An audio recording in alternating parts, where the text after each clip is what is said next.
সাধারণ সভা উপস্থিত সম্মানিত আজকের প্রোগ্রামের সভাপতি চট্টগ্রাম প্রেস ক্লাবের সম্মানিত আহ্বায়ক, সাপ্তাহিক চট্টগ্রামের সম্মানিত সম্পাদক এবং দৈনিক নয়া দিগন্তের চট্টগ্রাম প্রতিনিধি সিরাজুল ইসলাম ফরাইজি, উপস্থিত সম্মানিত সঞ্চালক, উপস্থিত আমাদের অগ্রজ এবং সিনিয়র সাংবাদিক, দিলে ভালো হতো, কিন্তু ওনার ইচ্ছায় উনি আগে অনেকে বলেছেন আজকে দুর্যোগ। আসলে এটা দুর্যোগ না, সাংবাদিকদের জন্য এটা হচ্ছে সুযোগ। দুর্বিপাকে কঠিন বিপদের সময় সবাই যখন থেকে বের হয় তারাই হচ্ছে সাংবাদিক। সাংবাদিকের সহজ সঙ্গ হচ্ছে এই, সবাই তখন যারা সক্রিয় হয় তারা হতাশার অন্ধকারে নিমজ্জিত হয়ে যায়। জন্য জাতিকে যারা আশার আলো দেখানোর সিদ্ধান্ত নেন তারা হচ্ছে সাংবাদিক। আলহামদুলিল্লাহ, আপনারা আজকে এই চট্টগ্রামে যারা সাংবাদিকতা আমরা করি, ওরাই আমাদের দায়িত্ব। ওদের মতামত আমরা তুলে ধরি। আজকে আমরা আমাদের কথাগুলো বলেছি। আজকে আমরা আমাদের অধিকারের কথা, আমাদের বাক স্বাধীনতার কথা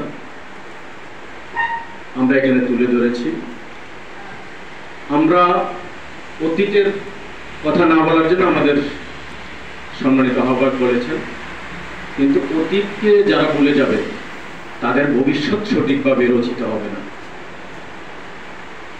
শেকড়কে যারা ভুলে যাবে তারা একটি স্বর্ণলতা গাছের মতো অন্যকে জড়িয়ে বড় হবে, কিন্তু ওই গাছটা ধ্বংস হওয়ার আগে স্বর্ণলতা গাছটি দেখতে যত সুন্দর হোক না কেন, সেই গাছটি আগে পড়ে যাবে, আগে সে বিলুপ্ত হয়ে যাবে। অতীতকে নিয়ে আমরা গাটাগাটি করব না, কারণ সাংবাদিকরা হচ্ছে সামনে দেখার, ফরওয়ার্ডিং, সামনে যেতে চায়, জাতিকে সামনে থেকে পথ দেখাতে চায়। জাতি যেটা জানে না সেটা সাংবাদিকরা আগে জেনে যায়। অতীতকে কখনো ভুলে যাবে না, অতীত থেকে শিক্ষা নিতে হবে। আমাদের দুর্ভাগ্য হচ্ছে দুটি, একটি হচ্ছে আমরা ইতিহাস থেকে শিক্ষা নিই না, অতীতকেও আমরা ভুলে যাই, অতীত থেকেও আমরা আমাদের শিক্ষা নিই না। চট্টগ্রামের সাংবাদিকদের অবশ্যই একটি বিশেষ মর্যাদা আছে।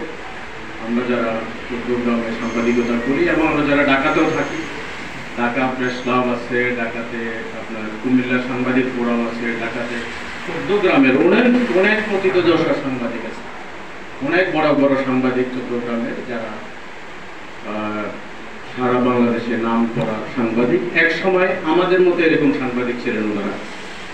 আপনারা জানেন যে একসময় তারা মফস্বলে সাংবাদিকতা করতেন, অথবা কোনো একটি পত্রিকার ছোট্ট একটি পদে কাজ করতেন, কিন্তু তাদের একটা ভিশন ছিল, তাদের একটি মিশন ছিল, এবং সেই মিশন এবং ভিশনের সমন্বয়ে তারা দেশ জাতির অনেক বড় সংগঠন। আজকে আপনারা জানেন যে